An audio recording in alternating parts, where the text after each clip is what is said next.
그리고 저희가 이 수요일 날 만난 회사는 이제 MIT라고 이것도 이제 메이플트리 관련이에요. 맞습니다. 메이플트리 인더스트리얼 트러스트고 원래 여기는 이제 산업용 이제 자산이라고 해서 네. 어떤 물류센터 같은 것들 이런 게 맞습니다. 많았는데 최근에는 이제 데이터 센터가 그 비중을 역전을 했어요. 네. 전체적인 규모로 보면.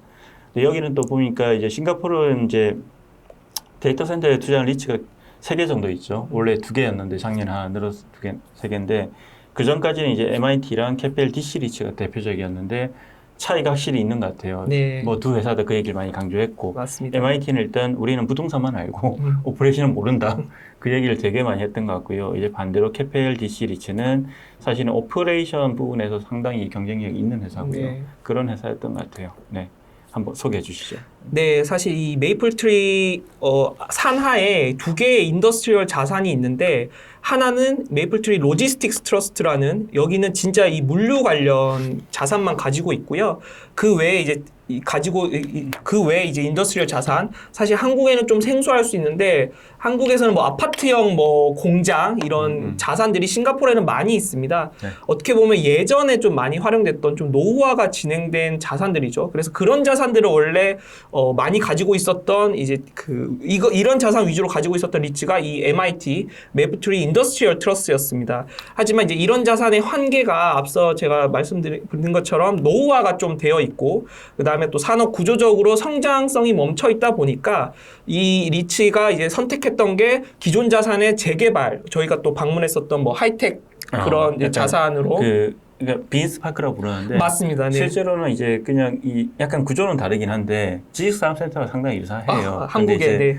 여기는 분양은 아닌 거고 한국은 지식산업센터 분양을 하는 거니까 그런 차이는 있지만 상당히 모습은 유사합니다. 네, 맞습니다. 그런 자산으로 개발하거나 그리고 선택했던 전략이 이 스폰서의 또 데이터 센터 매입 역량과 운용 역량을 또 믿고 또 이쪽으로 이제 공격적으로 확장을 해서 지금은 이 미국 북미 쪽 데이터 센터를 굉장히 많은 총 자산의 한 50%가 넘는 수준으로 들고 있고요.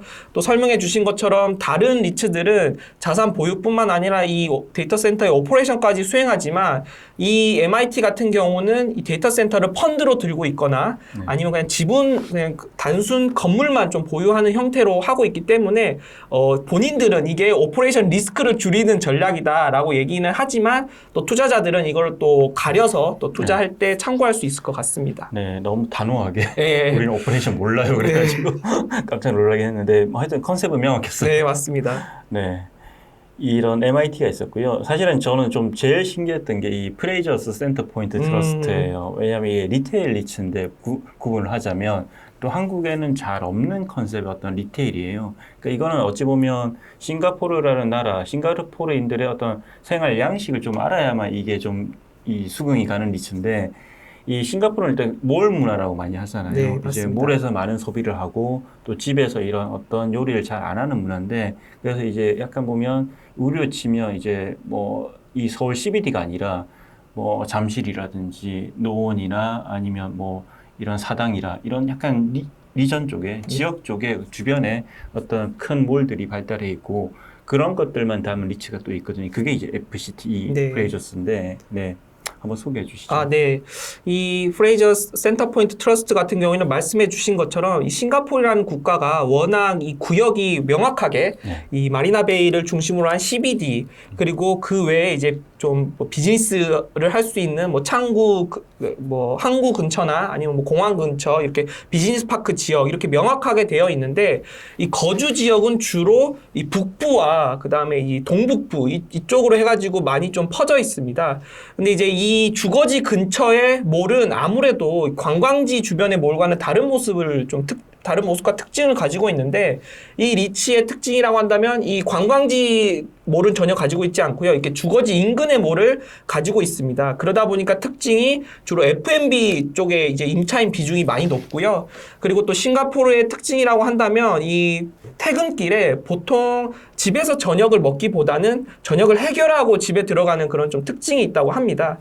그리고 말씀해 주신 것처럼 몰 문화가 있다 보니까 이제 주로 주말이나 이럴 때 외식을 좀 많이 하고 또 몰에서 시간을 보내는 시간이 많기 때문에 이렇게 주거지 인근에 있는 몰의 특징은 이 경기 침체 상황에서도 상대적으로 안정적인 모습을 보여줍니다. 그래서 이번 팬데믹 기간에서도 가장 빠르게 회복하고 가장 좋은 주가를 보였던 게 또 이 리츠였고요. 또 그러한 특징을 좀 잘 살려서 이런 전략을 계속 해가고 있는 모습을 보여서 지금 사실 싱가포르 상장된 리츠 중에 몇 안 되는 순수 싱가포르 자산을 가지고 있는 리츠입니다. 그래서 이런 특징을 본인들도 잘 알고 잘 또 확대시키고 있는 것 같습니다.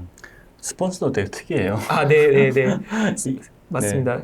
간단히 소개해 주시죠. 네. 네. 사실 이 싱가포르 리츠의 네. 대표적인 리츠는 세 개의 스폰서가 다 가지고 있는데 대표적으로 캐피탈랜드, 그다음 메이플트리, 그다음에 이제 캐펠 이렇게 그렇죠. 들고 있습니다. 네. 하지만 이 세 개의 스폰서의 특징은 싱가포르 어떻게 보면 이제 국부 펀드죠. 테마색이 모두 다 지분을 가지고 있기 때문에 이 싱가포르 정부와 또 밀접하다라고 이해할 수 있는데 이 프레이저스 같은 경우에는 특이하게 모그룹이 태국에 있는 기업입니다. 그리고 저희가 잘 알고 있는 또 맥주 창을 하고 브랜드를 가지고 있는 이 기업과 또 연관된 기업인데 이 기업이 또 부동산 관련해서도 많이 하고 있고 이렇게 싱가포르에서도 개발뿐만 아니라 이렇게 리츠 사업도 잘 하고 있습니다. 그래서 어떻게 보면 유일하게 잘 하고 있는 리츠 중에 싱가포르계가 아닌 스폰서를 들고 있다라고 이해하시면 될 것 같습니다. 네. 그 실제 저희가 방문했던 이제 몰도 이제 북부 쪽에 있는 두 개의 몰을 갔었는데 가보니까 이제 말씀하신 대로 이게 오피스랑도 이제 주변 오피스랑도 연결이 많이 되어 있고요. 또 이제 버스 환승센터라든지 MRT라고 지하철역과도 상당히 이제 많이 연결되어 있더라고요. 네. 그리고 저도 아까 이제 잠깐 이 출발하기 전에 일요일 날 저녁을 이제 비보시티 가서 먹었는데 이 그 비보시티 가면 꼭대기에 푸드 리퍼블릭이라고 약간 푸드코트 같은 데가 있거든요. 네.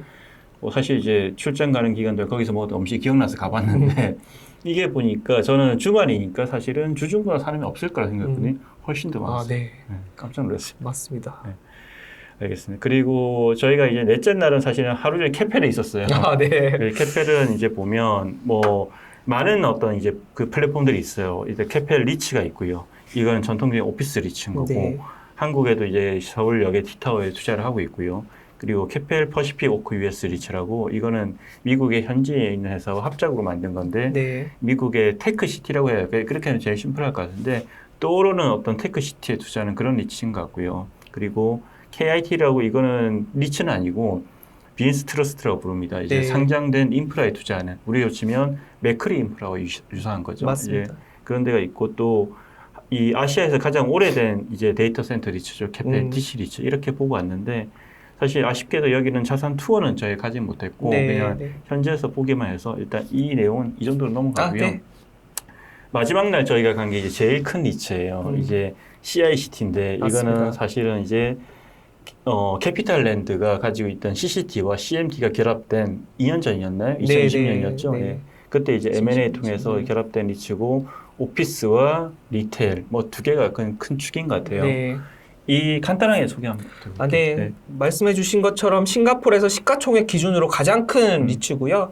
기존에는 이제 CMT라고 오피스만 들고 있던 리츠가 있었고 그다음에 이제 CCT라고 이제 이렇게 리테일 위주로 들고 있었던 리츠가 있었는데 이걸 두 개를 이제 합병을 하게 됩니다. 근데 그 주요 이유로 이 회사에서도 얘기하는 게 사실 싱가포르에서는 이렇게 리테일과 오피스를 구분하기 어렵다. 그렇죠. 특히 기존의 리테일 몰을 개발할 때 정부에서 어느 정도의 오피스 공간도 좀 넣어달라라는 그런 허가를 위한 요구 조건을 내세우기 때문에 그런 경우에는 개발하고 나면 그러면 이게 오피스 리츠에 들어가야 되냐 아니면 리테일 리츠에 들어가야 되냐 이런 어려움이 있다라는 그런 좀 선가르기의 문제 때문에 본인들은 이제 합병을 결심했고 그에 따른 시너지가 더 클 것이다라고 이제 얘기를 했고요. 근데 실제로 보면 그러한 시너지가 더 나타나는 모습이 있습니다. 그 리츠들이 했던 말이 맞고요. 그다음에 신규 개발하는 건도 그런 거에 제약 없이 자유롭게 할 수 있기 때문에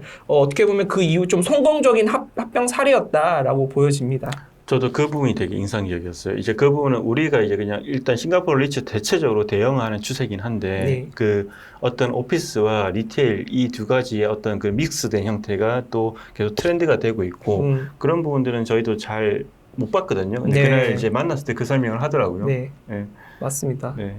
그리고 저희가 사실은 이제 이날 아마 되게 이제 자산 투어 중에서 되게 이제 좀 인상적이었던 게 실제 싱가포르에서 가장 최근에 이제 되게 이제 이슈가 많이 되는 자산이고 저도 이제 다른 분들도 뭐 이렇게 저녁이나 점심에 만났는데 하시는 말씀들이 해외에서 누군가 오면 꼭 이 자산을 보여준다고 하더라고요. 이제 캐피탈 스프링이라는 이제 오피스 빌딩이에요. 근데 네. 이 안에 보면 오피스만 있는 건 아니고 서비스 레지던스도 있고 리테일도 있고요. 근데 상당히 이런 어떤 친환경적인 네. 그리고 그린 식물을 많이 써가지고 밖에서 보더라도 압도적인 모습이고 네, 또 전망대도 되게 멋있잖아요. 어떠셨어요? 저도 이 자산이 이제 작년 말에 완공되고 그다음에 올해 이제 이 리츠로 유동화 시켰던 과정이 있었는데 저도 뉴스로만 봤다가 실제로 가서 봤는데 신축 오피스란 건 이래야 된다라고 네네네. 느낄 정도로 굉장히 인상이 깊었고요. 네. 특히 이제 전망대도 그쵸. 굉장히 잘 꾸며놔서 유료도 아닙니다. 무료인데 굉장히 잘 꾸며놔서 이 정도 전망되면 진짜 사람이 모일 수밖에 없겠구나라고 할 정도로 잘 해놨고 그다음에 중간중간에 굉장히 친환경 컨셉으로 가든 형태로 이렇게 잘 맞아요. 꾸며놨습니다. 그리고 오피스가 로비부터 일단 굉장히 높은 2층고 그래서 들어가자마자 이 스케일에 약간 압도되는 그래서 이왕 신축으로 할 거면 이렇게 멋지게 보일 수 있는 그런 네. 좀 건물을 만들면 이게 상징성 있겠구나라고 느껴서 저도 이번 투어에서 좀 인상 깊었던 자산 중에 하나입니다. 네, 캐피탈랜드 사람들도 엄청난 자부심 느껴졌어요. 구석구석 보여주기 위해 노력하는 네. 모습이 보이더라고요. 네, 그리고 저희가 이거 끝나고 나서 이 JLL 사무실 잠깐 투어했는데 뭐 그때 이미 다 끝났는데 안 가시고 끝까지 네. 챙겨주시더라고요.